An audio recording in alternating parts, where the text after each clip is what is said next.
Bullseye. Headshot. Headhunter. Godlike.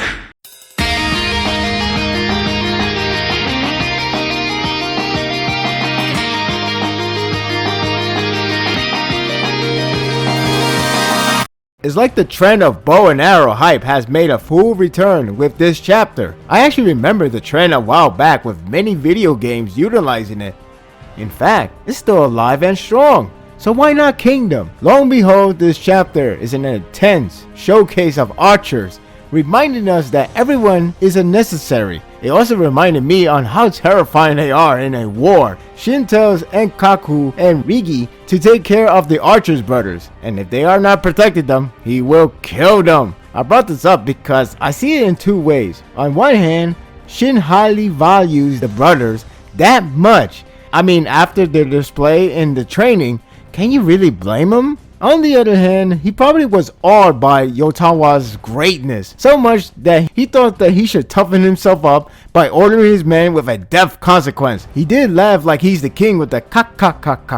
I think that's how he goes. One way or another, it's actually funny. The chapter really builds the anticipation of the archers in front. It paces itself nicely on how tense the atmosphere it was getting from our viewpoint. The last chapter has the brothers feeling tense, increasingly terrified to step in. This chapter keeps on growing until they reach to the checkpoint.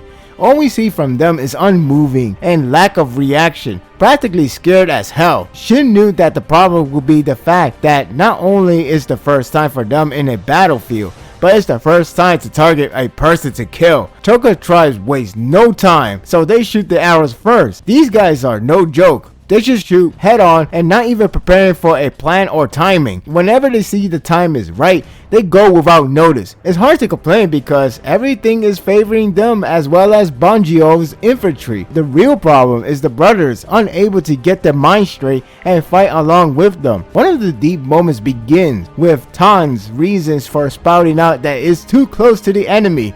Archers shoot afar, sometimes up close. It's easier for them to not look at their reaction because of its distance. In this case, not only they are close enough to see the enemy's reaction, but they are solely reminded that they are going to kill a person or more. Much like the general in the last arc, on one side you could understand his pressure and feel pity. On the other side, it's a war, and he can't afford to lose a second to waste while everyone is doing their part.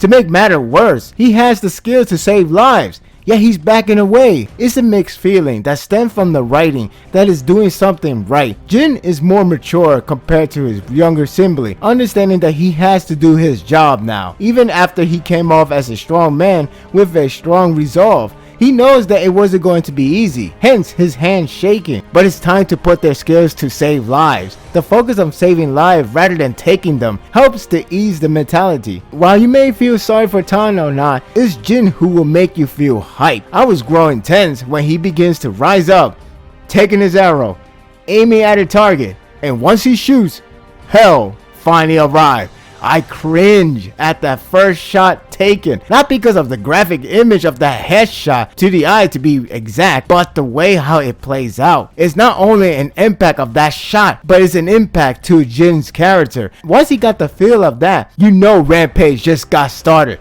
It's really jarring to see how much he takes down at a precise accuracy. Choka's tribe's shots got 9 on his. It was to my surprise that all of his first targets were the captains or high command officers. I got chills just watching arrows killing every one of them. Hell, Shin got chills too. Not only him, but even Yotawa. And if she's amazed, then you know he's God. The reaction are mind-blowing. Zhao's army is so petrified to even think someone out there is that godly at arrows. As for Enkaku's and Rigi, they are pretty speechless. One even asked Jin to take a break, but he's like, I'm good.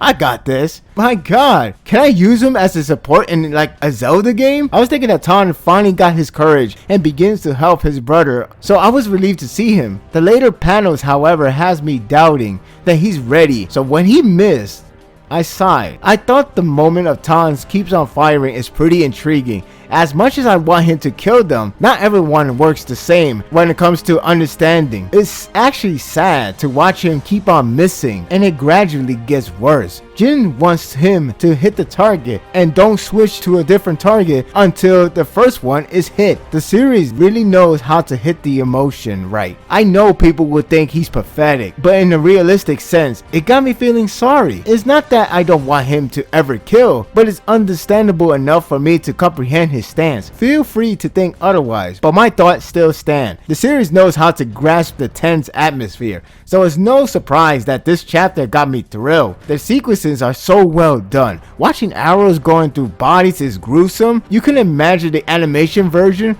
like once it shoots, the sound goes dead silence until it lands, and then the tension rise up immensely. I felt like I was going to crawl under my bedsheet of Jin shooting his arrow right at me. That's how terrifying the visual capture. It's also tense to watch the brothers trying to fix the resolve. Again, it feels so impactful. Even Shin felt some emotion of Tan's sadness. You got to appreciate Jin for making Tan's missed shot, let alone the fact that he got direct hits on shielded shoulders. Needless to say, it's pretty surreal. After watching a series of brutal headshots, Banjo finally made it to the top. Oh, you know what that means. The funeral date is pending. The chapter contains sick archers action with a surreal accuracy by Jin and plenty of great moments. Although Tan still needs to get his courage, it does build tension and interest to me to watch the brothers to solve their differences. I hope he don't take long before the war gets worse. Besides, when Tan gets his courage and he's on board, the amount of brutality will only increase tenfold. I'm giving this chapter a 9. Really brutal stuff, and trust me, when it comes to hyping them up, they always deliver in this series. So in this case, with archers, they're no joke. What are your thoughts of this chapter? How long do you think it would take for Banjo to take down the entire army up there? Because we know Banjo is a sick freaking guy. This guy is a dangerous guy, no doubt about it. So I could imagine that half a day or something like that is going to happen. It's not going to take 2 days. Well, sucks to be Reboko then. My thoughts are told. Don't let yours on hold. Leave a comment below. Thank you for watching this video. If you like this and want more of this, subscribe to my channel and my world will be yours to stay. Until next time, take care. So get ready for next week because Banjo is about to take everyone down. I know in the last page you could tell the sense of... Wait, hold on. Break on next week. Seriously?